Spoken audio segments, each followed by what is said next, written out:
Good morning, student. Today we will discuss about the cell membrane. We can call it as biomembrane also. Biomembrane और इसको हम plasma lemma भी आपको ये कहीं पे लिखा मिल सकता है. प्लाज्मा मेम्ब्रेन भी आपको लिखा मिल सकता है, तो आपको कंफ्यूज नहीं होना है. These all are terms which are used for the cell membrane. Okay. It is a quasi-fluid, elastic, pliable and thin partition present inside and outside of the cytoplasm of the cell. तो आपकी जो cell होती है ना, उसके cytoplasm की जो boundary होती है, the cytoplasm which is surrounded by a membrane is called as biomembrane. और अंदर भी बहुत सारे पार्टीशन बनाने में हेल्प करती है. वो हम आगे बात कर रहे हैं किस तरीके से होता है. ठीक है बेटा. प्लाज्मा लेमा और plasma membrane occur outside the cytoplasm, हम आपको बता ही चुके हैं. They are dynamic in nature, यानी कि फ्लूइड बिहेवियर की होती है, इसलिए डायनेमिक होती है, मूवेबल होती है. इसके किसी भी इंजर्ड पार्ट के को बड़ा ही ईजिली इसको रिपेयर किया जा सकता है. अगर रिपेयर इंजर्ड हो जाती है, it can repair very easily. It have average thickness of 75 Armstrong. Okay. इसकी एवरेज थिकनेस जो होती है वो 75 आर्मस्ट्रॉन्ग की होती है, जिसमें से 20 आर्मस्ट्रॉन्ग जो होती है प्रोटीन की लेयर की, 20 आर्मस्ट्रॉन्ग नीचे वाली प्रोटीन लेयर की, और बीच की जो 35 होती है वो होती है बेटा लिपिड लेयर की. Okay. These are permeable for solute and semi permeable for water. Now we will discuss about it composition. Selectively permeable होती है बेटा सोल्यूट के लिए, यानी जो काम की चीज़ें होंगी वही अंदर आ पाएंगी, या जो वेस्ट होंगे वही बाहर निकल पाएगा. काम की चीज़ों को अंदर आने जाने दिया जाएगा, कहने का मतलब है ये. अगर हम इसकी कंपोजिशन की बात करें, it is made up of primarily made up of lipid and protein. इसके साथ में ओलिगोसैकेराइड्स की प्रेजेंस भी देखी जाती है यहाँ पर. Lipid are phospholipid, sterol, glycolipid and sphingolipids. ठीक है. इसके अलावा प्रोटीन जो होते हैं वो fibrous, globular, carrier, receptor and structural protein are there. ये इसके स्ट्रक्चर के हिसाब से होते हैं.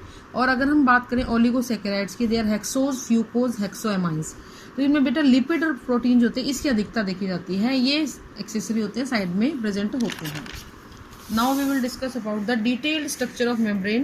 It was studied after the advent of the electron microscope. तो आप एक बात आपको जान लें कि नॉर्मल जो आपके स्कूल में माइक्रोस्कोप होता है उनकी हेल्प से हम इसको स्टडी नहीं कर सकते हैं. We need electron microscope. और जब इलेक्ट्रॉन माइक्रोस्कोप की खोज हुई थी उसके बाद ही बेटा इसकी बारे में लोगों को पता लगा था. अगर हम केमिकल स्टडी करें तो सबसे पहले जो केमिकल स्टडी की गई थी वो ह्यूमन की आरबीसी पे की गई थी. कि आपको एक क्वेश्चन मिल सकता है नीट के अंदर बेटा कि सबसे पहले किस सेल को यूज़ किया गया था to study the chemical composition of cell membrane, that is human RBC. These study should be that the cell membrane is compose of lipid that are arranged in bilayer. Lipid यहाँ दो layers के तरीके से arrange होता है. Lipid are arrange within the plasma membrane with the polar head towards the outer side. इसका बेटा structure कुछ इस तरीके से होती है. इसका ये वाला पोलर हेड होता है और ये वाली टेल होती है. हेड रीजन हाइड्रोफिलिक होता है, टेल रीजन इसका हाइड्रोफोबिक होता है. This is the head and this is the tail. ये हाइड्रोफिलिक, ये हाइड्रोफोबिक होता है. तो ये कुछ इस तरीके से अरेंज होती है कि इसके हेड हमेशा बाहर की तरफ रहेंगे और टेल हमेशा अंदर की तरफ रहती है. इसको पीछे का रीज़न ये होता है ताकि इसके हाइड्रोफोबिक हेड को हमेशा पानी वाले एनवायरनमेंट से दूर रखा जा सके.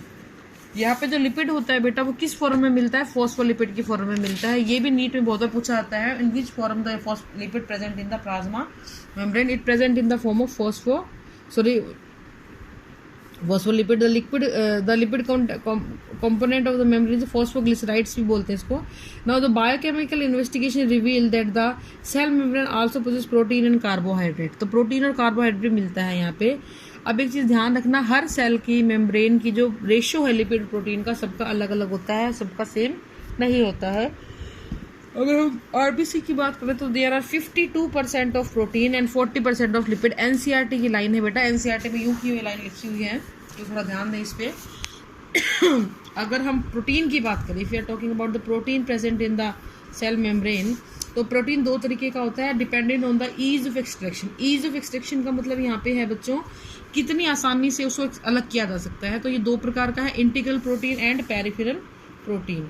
इंटीग्रल प्रोटीन जो होता है वो जो है सेल के मेम्ब्रेन के अंदर तक घुसा हुआ होता है, पार्शियली एम्बेडेड होता है, पूरी तरीके से एम्बेडेड होता है. जबकि पेरिफेरल प्रोटीन उसकी सरफेस के ऊपर ही प्रेजेंट होता है. ठीक है. तो इस तरीके से हम लोग बता सकते हैं कि जो है वो प्रेजेंट कैसे है. ठीक है. सेल मेम्ब्रेन की मॉडल्स की अब हम बात करेंगे. उससे पहले 2-3 डिस्कवरीज हैं जो नीट में ज़्यादातर पूछी गई हैं, तो मैंने यहाँ लिख दी है बेटा. वो discovered by Schwann in 1838. After that the term plasma cell membrane used by Naegeli and Cramer in 1855 and plasmalemma given by Plowe आई थी 31। अब ये एक ट्राइलेमिनर लेयर है, ट्राइपार्टेट लेयर है। इसको ऐसे क्यों बोला गया बच्चों? बिकॉज एक लेयर प्रोटीन की ऊपर, एक लेयर प्रोटीन के अंदर, ऊपर नीचे और बीच में एक लिपिड की लेयर। ठीक है, तो ये जो प्रोटीन है ये वाला, ये पेरिफेरल प्रोटीन है, और जो ये वाला प्रोटीन है ना यहाँ पे और यहाँ पे, ये इंटीग्रल प्रोटीन है। तो इस तरीके से इनकी अरेंजमेंट देखी जाती है। अब इसके बाद जो मॉडल दिए गए थे बेटा, उनको दो कैटेगरी में बांटा गया था। एक लेयर्ड मॉडल थे और एक फ्लूइड मोज़ेक मॉडल था। लेयर्ड मॉडल को हमने लैमिनल मॉडल भी बोला था और सैंडविच मॉडल भी इनको बोल दिया था। Given by Daniel and Devilson और रॉबर्टसन, दोनों ने अलग अलग मॉडल दिए थे। फर्क कुछ नहीं था, बस इन्होंने, रॉबर्टसन ने बोला था जी बीटा प्रोटीन होते हैं, इसने बोला था अल्फा प्रोटीन होते हैं, और स्ट्रक्चर ऑफ प्रोटीन थोड़ी सी चेंज कर दी थी। जबकि fluid mosaic model is entirely different, और आज के टाइम में हम लोग फ्लूइड मोज़ेक मॉडल को ही कंसिडर करते हैं। आप डायग्राम देख सकते हो, एक 3 लेयर दिखा रखी है। ये एक लेयर प्रोटीन की, फिर ये वाली एक पूरी लेयर लिपिड की, और फिर ये नीचे एक प्रोटीन की। सेम चीज़ रॉबर्टसन मॉडल में है, बिल्कुल लगभग एक जैसा है, सिर्फ प्रोटीन का डिफरेंस दिखा रखा है। इन्होंने बोला था कि अल्फा प्रोटीन होता है, इन्होंने बोला था बीटा प्रोटीन होता है, डेट्स इट। बाकी ऐसा कोई खास फर्क यहाँ पे नहीं था। Now we will discuss the fluid mosaic model. It is the improved model given by Singer and Nicolson. आज भी इसको बहुत ज़्यादा प्राइम इंपॉर्टेंस दी जाती है। द रीज़न इज, इसने हर उस बात को जस्टिफाई किया जो एक सेल मेम्ब्रेन जिस फंक्शन को परफॉर्म करती है।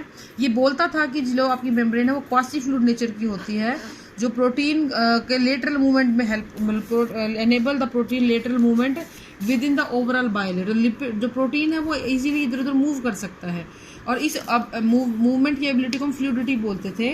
और इस फ्लूइड नेचर की वजह से क्या क्या फंक्शन सेल परफॉर्म कर पाती थी? वो थी बेटा cell growth, secretion, endocytosis, cell division,